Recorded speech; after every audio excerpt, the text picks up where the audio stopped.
अस्सलाम वालेकुम स्टूडेंट्स।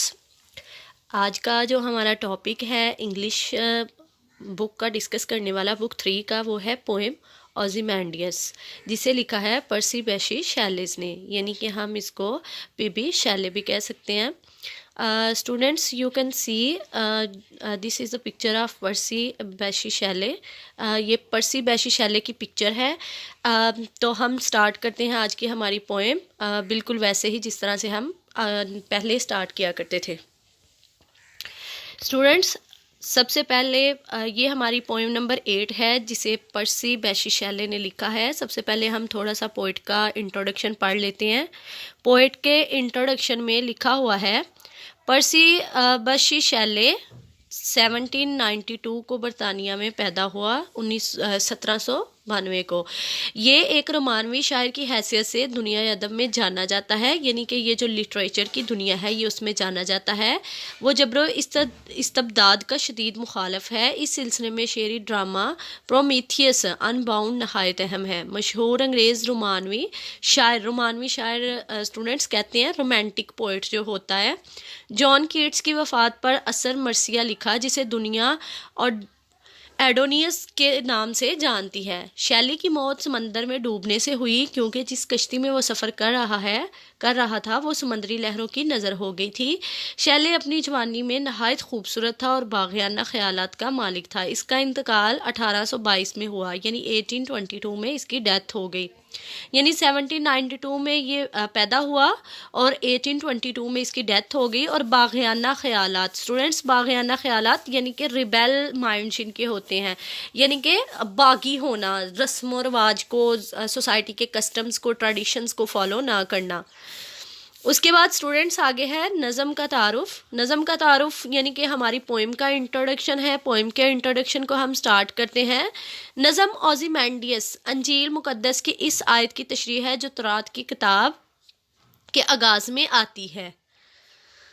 यानी कि ये जो ओज़िमांडियस पोइम है ये क्रिश्चियंस की जो बुक है इंजील, जिसके बारे में आप जानते हैं, इंजील की एक आयत है जिसको ट्रांसलेट किया गया है, यानी सब कुछ माया है, यानी बेहकीकत है। यानी कि इस पोएम में बेसिकली जो हमें थीम नज़र आ रहा है वो ये कहना चाह रहे हैं कि ये दुनिया फ़ानी है, ये दुनिया की हकीकत कुछ नहीं है। Vanity of vanities all is vanity, मौजूदा नज़म ये बताती है। यानी कि vanity of vanities all is vanity का मतलब ही ये है। मौजूदा नज़म ये बताती है कि इस दुनिया की हर शय फ़ानी है, लिहाजा इस दुनिया में अपने कारनामों पर फ़ख्र करने का कोई फ़ायदा नहीं। तो ये स्टूडेंट्स हमारी पोएम का तारुफ था, जिसमें ये बताया गया है कि ये दुनिया बिल्कुल फ़ना होने वाली है। इस दुनिया में अगर आप कोई भी कारनामा सर अंजाम देते हैं तो हमें उस पर प्राउड फील नहीं करना चाहिए। नज़म के मंदरजा ज़ैर अल्फाज इंतहाई असर अंगेज़ हैं। मेरा नाम ओज़िमांडियस है, मैं बादशाहों का बादशाह हूँ, आने वाली नस्लों के अजीम बादशाह हो। मेरे काम को देखो और इस बात को दिल से निकाल दो कि तुम मेरी हमसरी कर सकोगे। यानी कि ये बेसिकली जो ओज़िमांडियस है ये उसका बताया गया है कि किस तरह से पोएम में क्या अल्फाज जो हैं वो बयान किए गए हैं। नज़म की फ़ज़ा में नज़म के मजमूई तासर को बढ़ाती है। शिकस्ता मुजस्मे के चारों तरफ रेत ही रेत है, जिसने माजी की तमाम निशानियों को ढांप रखा है, सिवाय इस मुजस्मे के। बकौले शायर अफाक की मंजिल से गया कौन सलामत, असबाब लुटारा में या हर सफरी का। तो स्टूडेंट्स, ये आपका शेर जो है ये आप इसको जस्ट आपके अंडरस्टैंडिंग के लिए है। तो बाकी नज़म का तारुफ सिर्फ सिंपल सा ये है कि उसमें वो बताना चाह रहा है कि ये दुनिया में कोई भी चीज़ हकीकत नहीं बल्कि एक माया है, एक साया है जिसको एक दिन ख़त्म हो जाना है। इंग्लिश में थोड़ा सा इसके हम मेन आइडिया और मेन थीम को डिस्कस करते हैं। Ozymandias is an ironic poem by P.B. Shelley. The poet says that all feelings of superiority and supremacy in man are nothing more than an illusion and self-deception. ओज़िमांडियस एक बहुत ही ironic, कहते हैं तनकीद की गई पोएम है जिसको पीबी शैले ने लिखा है। The poet says that all feelings of superiority, हमारे अंदर जितनी भी इस तरह की फीलिंग आती हैं कि हम दूसरों से बढ़कर हैं, एंड सुपरमेसी कि हम सबसे अजीम हैं, इन अ मैन के एक आदमी के अंदर ये जो फीलिंग्स होती हैं ना कि मैं बहुत ही ज़्यादा अजीम हूँ और बहुत ही बड़ा आदमी हूँ, आर नथिंग, वो कहता है कुछ भी नहीं है, मोर देन अ इल्यूजन, सिर्फ ये एक साया माया है, यानी कि इल्यूजन है। एंड सेल्फ डिसेप्शन, और अपने आप को दिया गया एक धोखा है। Man becomes proud and hearty because of his success in the world. He starts thinking that he is above all because he has done this and that. He forgets that life is cruel and merciless, यानी कि वो ये भूल जाता है कि ज़िंदगी जो है वो बहुत ही ज़्यादा क्रूअल और मर्सीलेस है। With the passage of time all his joys come to an end, के वक्त गुजरने के साथ साथ उसकी तमाम तर जो जॉयस यानी कि जो उसकी लुत्फ़ अंगेजियाँ हैं इस दुनिया में वो ख़त्म होने वाली हैं। And death bring and to his life as a great destroying force. He loses all his superiority and learns a lesson that if he wants to become superior, he should remain humble and loving to human beings. तो उसे humble और होना चाहिए, loving होना चाहिए to the human beings. उसके बाद students हम चलते हैं अपना आगे नेक्स्ट पोएम की जो रीडिंग है हम उसको स्टार्ट करते हैं। पोएम की जो रीडिंग है ये पोएम है बिल्कुल सोनेट टाइप पोएम लिखी गई है, जिसमें हम अगर पढ़ते हैं तो पोएट कहता है I met a traveller from an antique land. ये लैंड है स्टूडेंट लिखा हुआ, antique land, who said two vast and trunkless legs of stone stand in the desert.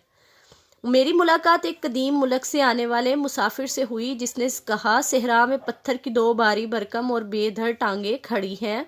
Near them on the stand half sunk a shattered visage lies whose frown and wrinkled lips and sneer of cold comum tell that its sculptor well those passions read which yet survive, stamped on those lifeless things, the hand that mocked them and the heart that fed. And on the pedestal these words appear, my name is Ozymandias, king of king, look on my words, ye mighty and despair. Nothing beside wreck, boundless and bare, the lone and level stand stretch far away. मेरी मुलाकात एक कदीम मुल्क से आने वाले मुसाफिर से हुई जिसने कहा सेहरा में पत्थर की दो भारी भरकम और बेधड़ टांगे खड़ी हैं। इनके नज़दीक रेत पर एक शिकस्ता चेहरा पड़ा है जो रेत में आधा दंसा हुआ है। शिकस्ता चेहरे की कशीदा अबरू, शिकनदार लब और बेमहर हुक्म का हकारत बड़ा अंदाज बताते हैं कि संगे तराश ने इन शदीद जज्बात को खूब समझा और वो अब भी कायम है और इन जज्बात के बेजान चीज़ों पर नक्श हैं। जैसे बादशाह का हाथ लोगों पर ताना देने के लिए उठता था और इसका दिल जिसमें गुस्सा भरा हुआ था कभी पता चल जाता है। ओज़ीमैंडियस और मुजस्मे के पाए सतून पे ये अल्फाज आया हैं, यानी पायस्तून कहते हैं जब कोई मुजस्मा बना हो तो उसके नीचे उसका नाम और लिखा होता है ना, वहाँ पे उसके पायस्तून में क्या लिखा हुआ है, मेरा नाम ओज़ीमैंडियस है, बादशाहों का बादशाह, मेरे कारनामों पर नज़र डालो ए अजीम इंसानों, मैं इस उम्मीद से मायूस हो जाऊँ कि तुम कभी मेरी हमसरी कर सकोगे। इसके अलावा कुछ भी बाकी नहीं। और देव पेकर शिकस्ता मुजस्मे के मलबे के चार सू बेपाया और बे आबो गयां रेगिस्तान दूर दूर तक फैला हुआ है जबकि हर तरफ वीरानी का राज है। यानी कि जो पोएट है वो एक रास्ते से गुजर रहा है और रास्ते से गुजरते हुए इसने एक मुजस्मा देखा जिसकी दो टांगे खड़ी हैं और बाकी ऊपर वाला जो हिस्सा है वो नीचे गिरा हुआ है और उसके जो टांगे हैं उसके पाए सतून यानी कि वहाँ पे ये लिखा हुआ है कि मेरा नाम ओज़ीमैंडियस है, मैं बादशाहों का बादशाह हूँ, मेरे कारनामों पर नज़र डालो ए अजीम इंसानों, इस उम्मीद से मायूस हो जाओ कि तुम कभी मेरी हमसरी कर सकोगे। तो स्टूडेंट्स वो उसकी चेहरे का फेस का भी हाल बताते हैं, किस तरह उसके जो रिंकल लिप्स हैं और स्नीर ऑफ कोल्ड, ये चीज़ें जो हैं वो बता रहे हैं हमें। इसके सिनोनिम्स जब हम डिस्कस करेंगे तो हमें पता चल जाएगा कि इन वर्ड्स के क्या मीनिंग्स हैं। तो स्टूडेंट्स नेक्स्ट हम चलते हैं इसके रेफरेंस टू कॉन्टेक्स्ट। अब आपके जो याद करने वाला काम है वो है रेफरेंस टू कॉन्टेक्स्ट। रेफरेंस उसी तरीके से these lines have been taken from the poem Ozymandias by PB. Shelley. उसके बाद इसका कॉन्टेक्स्ट है जिसमें हम बेसिकली लिखते हैं इस पोएम का मरकज़ी ख्याल। तो इसमें लिखते हैं main idea in this poem the poet tell us that everything in this world is born to destruction, कि इस दुनिया में जो भी चीज़ है वो एक दिन तबाह हो जाएगी। Therefore it is of no use to be proud one's achievement. To him even the mightiest and the greatest man die and after their death their monuments to perish soon, कि उसके जो मोनोमेंट्स हैं उसके जो मुजस्मे हैं उनको जल्द ही पैरिश कर दिया जाता है, ख़त्म कर दिया जाता है। ओके स्टूडेंट, नेक्स्ट है हम इसकी, अगर आपको वही रेफरेंस टू कॉन्टेक्स्ट आपका वही होगा, उसके बाद आपने लिखना क्या है, इसकी एक्सप्लेनेशन डिफरेंट करनी है। अगर आपको 1 से 5 तक लाइन आ जाती है इस पोएम की कि आप इसकी करें रेफरेंस टू कॉन्टेक्स्ट लिखें, 5 मार्क्स का पेपर में रेफरेंस टू कॉन्टेक्स्ट आता है। अगर आपको 1 से 5 तक एक स्टैंजा आ जाता है लाइन के इसकी एक्सप्लेनेशन करें, देन आपने ये जो फर्स्ट वाली एक्सप्लेनेशन है, in these lines the poet tell us that he met a traveller who came from an ancient land, जो कि एक पुराने से जजीरे पर सैर कर रहा है या वहां से उसका गुजर हुआ है। He told the poet that he saw 2 huge legs in desert of Egypt, यानी मिस्र के डेजर्ट में वो ये चीज़ जो है वो देख रहा है। Near them the rest of the body which was half sunk face into the sand was lying in a shattered condition. The face of the statue, which too was in broken condition, was wearing a stern look. Its lips were wrinkled. Thus he appeared to be a very cruel ruler who used to give orders to others. So students, these are the explanation for the line 1 to 5। And अगर paper में आपको आ जाती है line number 6 से 8 तक, then you can write first one और the next one stanza explanation in your paper. Okay students, देखें, in these lines the traveler tells the poet that the statue of the king was made in such an artistic style that even a sculptor cannot fully understand the real feelings and the sentiments of the king, which still exist and which were carved by his own hand on the statue of the king. Both the king and the sculptor have died long ago, but the contemptuous look of the king can still clearly be seen on the face of his statue made by some sculptor. तो students, अगर आपको 6 से 8 तक और आती है, अगर आप ये एक्सप्लेनेशन याद कर सकते हैं, दैट्स इनफ। नहीं तो नेक्स्ट वन पैराग्राफ देखें। In this lines the traveller tells the poet about the words which appeared on the pedestal of the king's statue. Those words indicate his challenge to all the kings that might follow him. Through these words he asserts that he is a king of kings. No other king can surpass him by his work. The poet is very ironical when he tells us that about the place where that broken statue is seen. There is nothing left of the great things, the king. The only thing that can be seen there is the boundless, bare, solitary sand which are stretching far away. So students, these are the explanation for line 1 to 5 and line 6 to 8. So you can attempt reference to context in your paper very well by preparing this reference to context and explanation. Okay student, our next one part is attempt the short textbook short questions. What kind of feelings does the poem create in the reader mind? What is the message or moral lesson that the poet want to convey? After reading the poem, the reader feels nothing is permanent in this world and that one should be very humble as all the feelings of superiority and self-deception. इस नज़म को पढ़ने के बाद जो poet है वो ये महसूस करता है कि इस दुनिया में कुछ भी मुस्तकिल नहीं और ये इंसान की बेहद आजिज़ रहना चाहिए क्योंकि बर्तरी के तमाम एहसासात खुद फरेबी हैं। What did the traveler see in the desert? मुसाफिर ने सहरा में क्या देखा? The traveler saw a broken statue in the desert. That statue was an ancient king. There were only 2 huge legs standing. The head was broken and sunk in the sand. There was nothing around except sand. मुसाफिर ने एक सहरा में एक टूटा हुआ मुजस्मा देखा। वो मुजस्मा एक कदीम बादशाह का था। वहाँ सिर्फ 2 बड़ी टांगें खड़ी हुई थी, सर टूटा हुआ था और वो रेत में दंसा हुआ था। Give the central idea of the poem Ozymandias के मरकजी ख्याल लिखना है आपने इसका। In this sonnet PB Shelley has give us a moral lesson. He believes that nothing is permanent in this world. Through a story of a broken statue, the poet has skillfully thrown light on the transitory nature of time and the self-deceptive ideas of human beings. यानी कि इस sonnet नज़म की एक किस्म होती है sonnet. PB Shelley ने हमें एक इखलाकी दर्स दिया है। वो समझता है कि इस दुनिया में कुछ भी मुस्तकिल नहीं। एक टूटे हुए बुत की कहानी के ज़रिए शायर ने बड़ी महारत से वक़्त की आरज़ी और नापायदार होने और इंसानों के खुद फरेबी के ख्यालात पर रोशनी डाली है। उसके बाद चलते हैं स्टूडेंट्स हम अपने अगले जो हमारा पोर्शन है वो है एमसीक्यूज़। एमसीक्यूज़ हैं इस पोएम के। पोएम इज़ कंपोज्ड बाय तो PB Shelley. PB Shelley is a dash poet. You know हमने स्टार्ट में इंट्रोडक्शन में पढ़ा था romantic. I met a dash from an antique land. तो किससे मेट किया? ट्रैवलर से। Two dash the trunkless legs of stone stand in a desert vast on the dash half sunk a shattered visage lie. तो dash है यहाँ पे तो sand.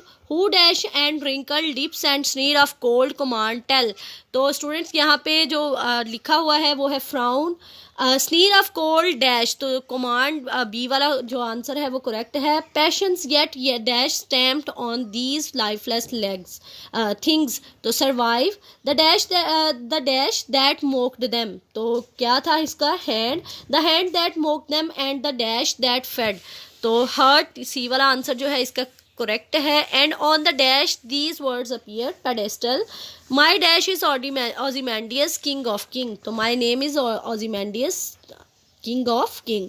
Student उसके बाद हमारी पोइम के आते हैं सिनोनिम्स, जिनको कुछ वर्ड्स हैं डिफ़िकल्ट, जिनके हमने सिनोनिम्स जो कि आपके पेपर पॉइंट ऑफ व्यू से 5 मार्क्स के आपको पोइम में से आते हैं। देखते हैं अपने सिनोनिम्स जो इस पोइम के आपके बनते हैं total. I met a traveller from an antique land. Antique word को यहाँ पे अंडरलाइन किया गया है, तो एंटीक का मतलब होता है old. Two vast and trunkless legs of stone stand in the desert. तो ट्रंकलेस को यहाँ पे अंडरलाइन किया गया है, जिसका मतलब है without main part of body. तो trunkless without main part of body. उसके बाद स्टूडेंट चलते हैं हम अपने अगले जो नेक्स्ट वन है हमारा सिनोनिम्स का। अ शैटर्ड वाइजेज लाइज तो पर्सन फेस। ठीक है, वाइजेज कहते हैं पर्सन फेस को। Whose frown and wrinkled lips. Frown को यहाँ पे अंडरलाइन किया गया वर्ड को। फ्राउन का मतलब है शो एंगर, गुस्सा शो कर रहा है, जो मतलब कि गुस्से से देख रहा है।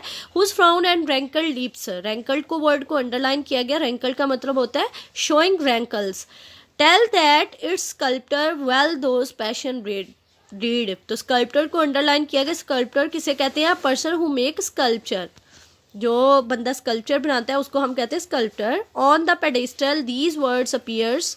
तो पेडेस्टल को अंडरलाइन किया गया है, जिसका मतलब होता है stand. Round the decay of that colossal wreck. तो क्लोजल को वर्ड को अंडरलाइन यहाँ पे किया गया। क्लोजल का मतलब होता है very large. Round the decay of that colossal rack, यानी कि क्लोजल का मतलब होता है very large. Round the decay of that colossal rack, rack का मतलब होता है डैमेज, तबाहशुदा। तो स्टूडेंट्स ये थी हमारी poem Ozymandias with reference to context plus translation plus introduction of the poem, introduction of the poet. After that we discuss the question answer and also discuss the MCQs plus your important synonyms that are very important according to your paper point of view। Students hope so आज की जो poem है ये आपको clear है। आपने इसको 1-2 दफ़ा रीडिंग करनी है पोएम की, और इसकी एक्सप्लेनेशन को याद करना है, और सिनोनिम्स को प्लस क्वेश्चन आंसर को आपने ज़रूर प्रिपेयर करना है। ओके स्टूडेंट्स, अल्लाह हाफिज़, take care of your self.